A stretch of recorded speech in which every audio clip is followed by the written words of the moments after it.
bahwa kepentingan oposisi itu adalah untuk menyelamatkan rakyat. Welcome to your channel Cross Culture Institute, berdiri tegak di tengah. Kembali dari tempat ibadah saya, ingin berbagi tentang arti penting dari oposisi.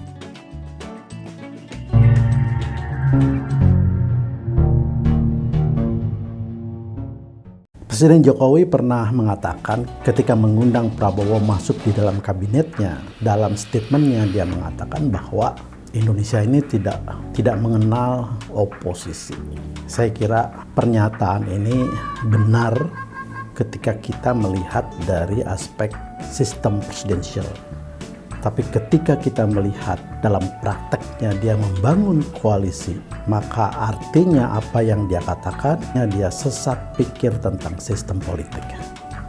Baik, saya sebenarnya ingin mengatakan bahwa ketika pemerintah Jepang melalui sekretaris kabinetnya mengatakan supaya warga Jepang yang ada di Indonesia kembali ke Jepang, berkaitan dengan bahayanya pandemik di Indonesia, berkaitan dengan meningkatnya korban pandemik di Indonesia yang sangat tinggi, bahkan rekor tertinggi di dunia, maka itu mempunyai alasan yang sangat kuat.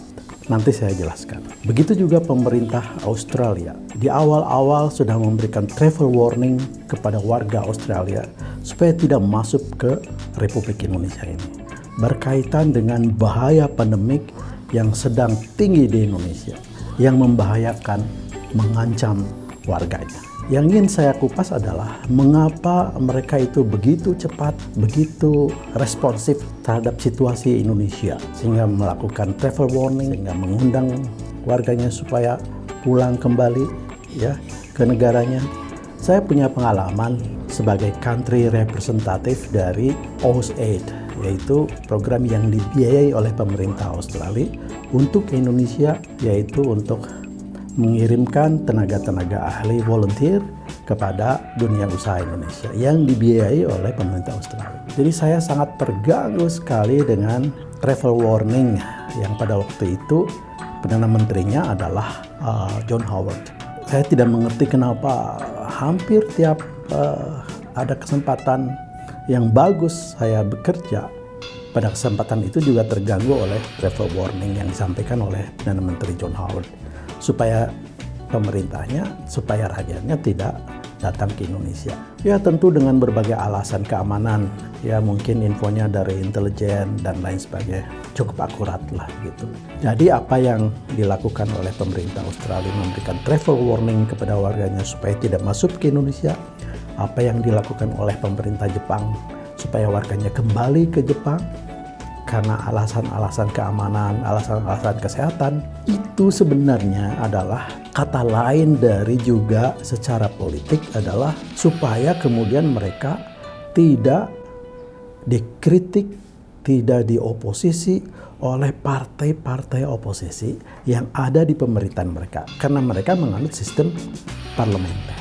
Jadi ketika Perdana Menteri Australia pada waktu itu John Howard tidak melakukan travel warning, maka akan diserang oleh partai oposisi bahwa dia tidak peduli kepada rakyat. Begitu juga di Jepang, Perdana Menteri sering dicerca oleh partai oposisi di parlemen, di Diet, karena terlambat mengambil keputusan, karena salah mengambil sikap. Atas dasar sistem politik seperti itulah, maka mereka melakukan penyelamatan, maka mereka melakukan kebijakan yang intinya menyelamatkan rakyat. Nah, poinnya adalah bahwa kepentingan oposisi itu adalah untuk menyelamatkan rakyat. Nah, di dalam sistem presidensial seperti yang sering saya katakan, tidak mengenal oposisi. Mengapa?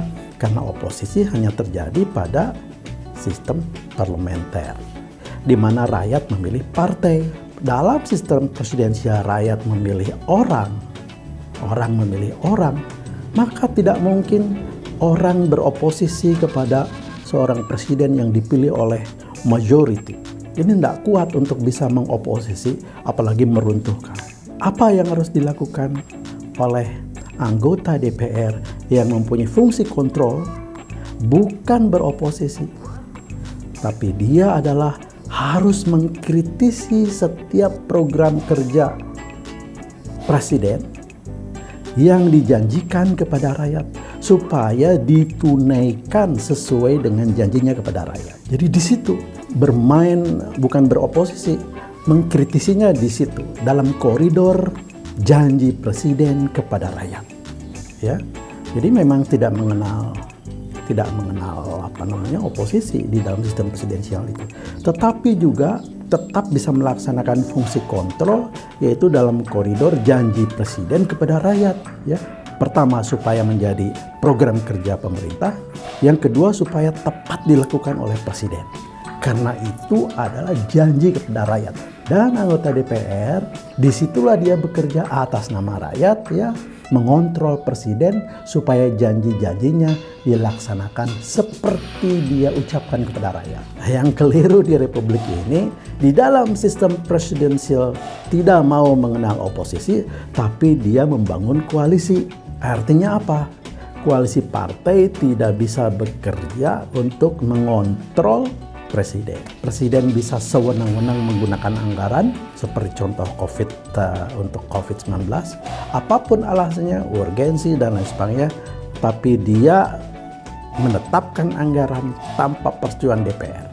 Ya, kita tidak seuzon, ya, tapi fakta, ya, bahwa belanja negara untuk kepentingan COVID-19 beyond the control. Oke, itu saja. Wassalam.